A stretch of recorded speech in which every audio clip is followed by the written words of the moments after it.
Imagine, it is somewhere around the year 51 AD. A man named Sosthenes sits in a workshop in the city of Corinth, a reed pen in hand, lamplight pressing against the stone wall behind him. The man dictating pauses. He is about to repeat something he says he did not invent, something, he says, he was given by someone before him. What was dictated next has been sitting in plain sight for nearly 2,000 years, tucked inside a letter to a small religious community in a Roman port city, written in Koine Greek, addressed to ordinary people dealing with ordinary disputes. And when scholars began paying careful attention to the specific Greek word this man used in that moment, one of the most striking puzzles in the history of early Christianity came into focus. The letter we now call 1 Corinthians is dated to approximately 51 to 52 AD by virtually all critical scholars, including Bart Ehrman, James Dunn, and Matthew Thiessen. This is a point of near universal agreement across the spectrum of New Testament scholarship, including among historians who have no interest in defending the faith.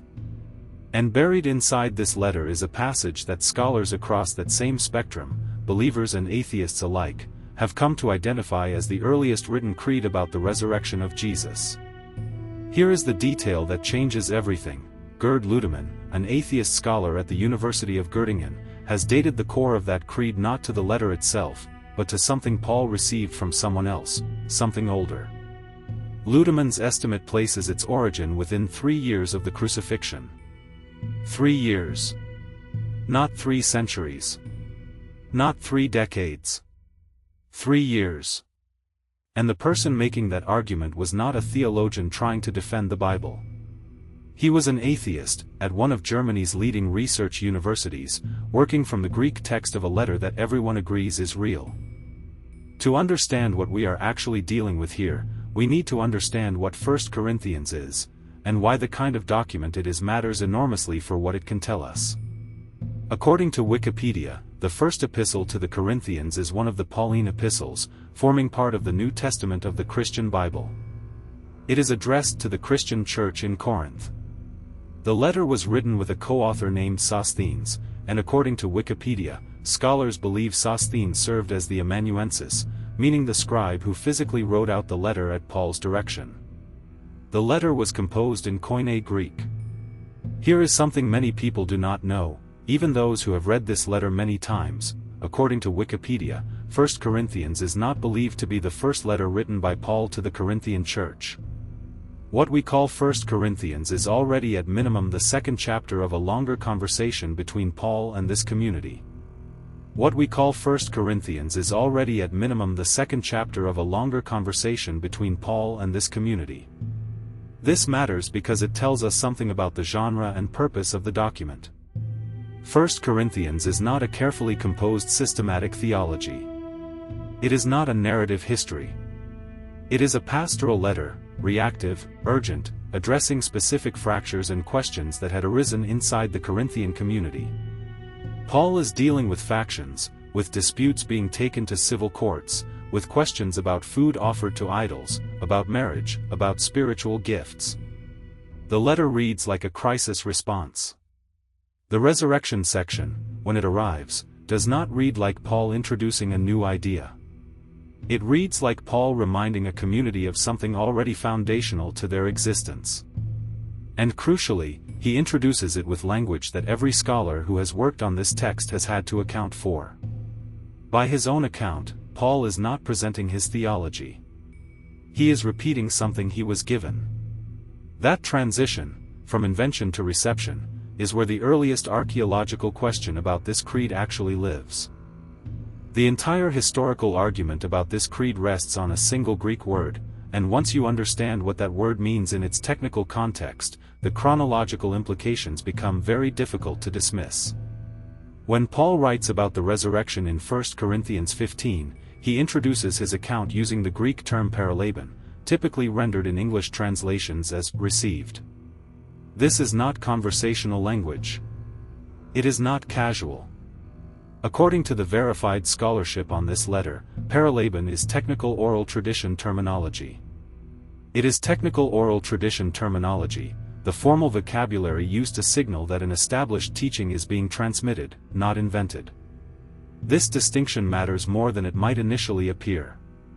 When Paul uses this word, he is not claiming to be sharing his own conclusions about what happened. He is signaling to his readers, who would have recognized this vocabulary immediately, that what follows is something he received through a chain of transmission. He is placing himself not at the origin of the tradition but somewhere in the middle of it. A recipient, not an author. James Dunn examined this transmission language closely in his 2003 published work, Jesus Remembered. The framework that emerges from this kind of linguistic analysis is significant. Paul is functioning as a link in a chain, not as the inventor of a story. Imagine, you are somewhere around the year 40 AD, in one of the small house gatherings of the early movement, perhaps a workshop, perhaps a wealthier patron's dining room, lamplight and close air. A mentor speaks slowly, deliberately. You repeat the words back. This is not spontaneous. This is not improvised prayer or personal testimony. This is a memorized formula, structured, transmissible, already old enough to have been handed to this person before they handed it to you. The question that scholars have pressed hardest on is exactly this: when was that formula composed? When did it crystallize into the fixed form that Paul eventually wrote into his letter? This is where Gerd Lüdemann's contribution to the historical question becomes particularly striking, not in spite of who he is, but because of it. Lüdemann is an atheist scholar who taught at the University of Göttingen. He does not believe the resurrection occurred. In his 1994 published work, Lüdemann argued against the historicity of the resurrection. And yet, in his published work cited by researchers as The Resurrection of Jesus, History, Experience, Theology, Lüdemann dated the core of this creed to within 3 years of the crucifixion. Let that sit for a moment. A scholar who rejects the resurrection's historicity has concluded that the belief in the resurrection, in its earliest recoverable formulated state, was circulating within 3 years of the crucifixion. Not as a vague rumor. As an organized, memorized creed, the kind of structured tradition that communities pass on with the intention of preserving it precisely. Gary Habermas and Michael Licona, in their 2004 published work The Case for the Resurrection of Jesus, also engaged extensively with this creedal material. The creed has become one of the most analyzed textual artifacts in historical Jesus scholarship, not because of what it claims theologically, but because of what it establishes chronologically. The standard tool historians use to evaluate legendary development is the gap between an event and its earliest written documentation. Legends require time. They require the death of eyewitnesses, the blurring of memory, the gradual reinterpretation of a story by communities who were not there. What the scholarship on this creed consistently produces is an absence of that gap. If Lüdemann's dating is correct, the belief was formulated and being formally transmitted within the window that historians of antiquity would classify as living memory, among people who, in principle, could have been challenged directly by others present at the events described. There are genuine limitations to what this evidence can establish, and the most credible presentations of it, including from scholars who find it historically significant, acknowledge those limits directly. The first limitation is structural. What we have is a letter, not the creed as a freestanding document. The formula scholars identify as an embedded creed exists inside Paul's correspondence, and that letter is dated to approximately 51 to 52 AD. The case that the formula embedded in the letter is older than the letter rests on the interpretation of the oral tradition terminology, on what paralaban signals in its linguistic and cultural context. That interpretation is well grounded. It is broadly accepted. But it is still an interpretation of language, not a separately datable physical artifact. The second limitation is the nature of Lüdemann's dating itself. Gerd Lüdemann is cited by researchers as placing the core of this creed within 3 years of the crucifixion. That is his scholarly estimate, derived from his reading of the transmission language and the historical context. It is not a date stamp on a physical document.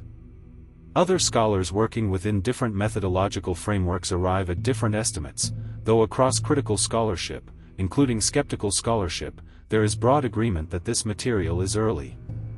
The precise question of how early is where the scholarly range exists. The third limitation is the most important one to state, and it is the one most frequently collapsed in popular presentations of this argument. None of this tells us whether the resurrection happened. The historical claim established by this evidence is specific and modest. It establishes that the belief in the resurrection was not a late legendary development, that it was present in organized, transmissible form very close to the events it describes. That is the historical finding. It is a meaningful finding. It complicates certain dismissals. But it does not resolve the question of whether the event occurred. An early belief can be an early false belief. An early creed can reflect an early mistake, an early misperception, an early experience that the community interpreted in a particular way. Historians can establish when a belief was formulated. They cannot, by the tools of historical method, confirm or deny the event that belief claims to describe. Anyone presenting this evidence as proof of the physical resurrection is making a theological argument dressed in historical clothing. The evidence does not reach that far, and the most rigorous scholars working on this material, on all sides of the question, would be the first to agree. So what does this actually change? The conventional skeptical account of the resurrection holds that it is a case of legendary development, that the story grew incrementally over time, gaining detail and significance as it passed through communities increasingly removed from the events themselves. It is a coherent model. It is the model that explains how myths typically form. It has genuine explanatory power when applied to many religious traditions. The problem this creed creates for that model is not theological. It is chronological. For legend to do its work, there must be time. There must be a gap between the event and the tradition, wide enough for the people who were present to die, for memory to soften, for the needs and hopes of a community to begin reshaping its inherited stories. This is how the process works when it works. If Ludemann's dating is taken seriously, that gap is not available. The belief, in its formalized and transmissible state, was circulating within what historians of the ancient world would classify as the living generation. The significance of Paul's use of paradidōmi, technical oral tradition terminology, extends the implication one step further. It places Paul not at the beginning of the chain but in the middle of it. He received this formula from someone. That someone, working backward through the chronology, was formulating or passing on this creed while people who had known the person it described were still present and available to challenge what was being said. Virtually all critical scholars who have examined 1 Corinthians, including secular critical scholars such as Bart Ehrman, agree on the dating of the letter. This is not contested ground. The letter is real. The date is established. What remains genuinely contested is what the early date of its embedded creed means for the larger question. That contest, between the historical evidence and what it does or does not prove, is the most honest place this inquiry can land. The data points in one direction. The interpretation of that data is still open. And the fact that the scholar who pushed the creed's dating closest to the events was a committed atheist is not a minor footnote. It is, in its own way, part of the evidence. A letter. A scribe. A Greek word that signals the beginning of a chain that predates the letter itself. What you are looking at, when you examine 1 Corinthians in its historical context, is a transmission record, evidence that a specific and detailed belief about the resurrection was circulating in organized, memorized form within what critical scholarship consistently places very close to the events it describes. Not in the 2nd century, when legends are supposed to form. Not in the generation after the eyewitnesses died. Within what the evidence suggests was still the eyewitness generation. That is not proof of anything supernatural. It was never designed to be. What it is a problem for a particular kind of easy dismissal, the assumption that the resurrection story is simply what stories become when enough time passes and no one is left to push back. The scholarship says the time was not there. So here is the question worth sitting with: if an atheist scholar at the University of Göttingen, working from a Greek word in a letter everyone agrees is authentic, concluded that the belief in the resurrection was formalized within 3 years of the crucifixion, what does that do to the framework you brought to this question before you started watching? Not what should you believe. That is yours to decide. But what does it change about what you thought you already knew? We read the letters. We read the language. We follow the evidence to where it actually goes, and we hold the rest with open hands.